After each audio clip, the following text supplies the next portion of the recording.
Here are just some of the things that Donald Trump has done since his return to the White House. He withdrew the U.S. from the World Health Organization and the Paris Climate Accord. He threatened to take back the Panama Canal. He appointed vaccine skeptic Robert F. Kennedy Jr. as health secretary. Did you catch that? Well, that was just the first week. It's been a flurry of executive actions and announcements that I don't think any one person can easily wrap their head around. The first item that President Trump is signing is the rescission of 78 Biden-era executive actions. Let's take a single day as an example, February 12th. Today, U.S. President Donald Trump confirmed a phone conversation with Russian President Vladimir Putin, and he said that Putin is ready to begin peace talks over Ukraine. It was a reversal of U.S. foreign policy which shocked and outraged American allies. Not only was Trump talking to Putin, they didn't invite Ukraine to the talks.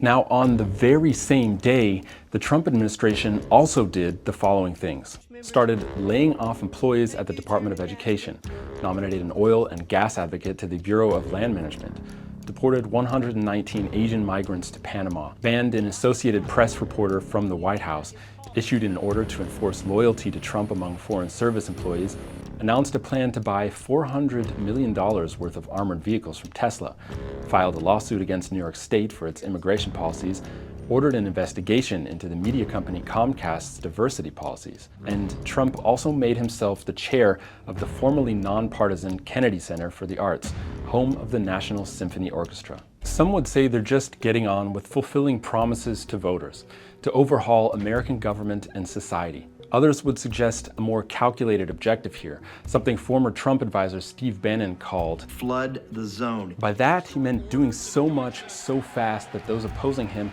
are overwhelmed by the sheer fact that they can't keep track of what's going on.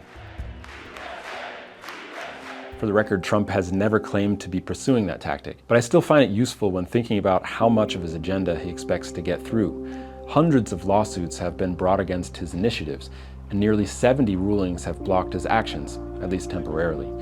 We've seen Trump levy enormous tariffs only to pause them after a few days. I don't blame them, and I don't blame China. We've seen thousands of federal workers return to work after being laid off.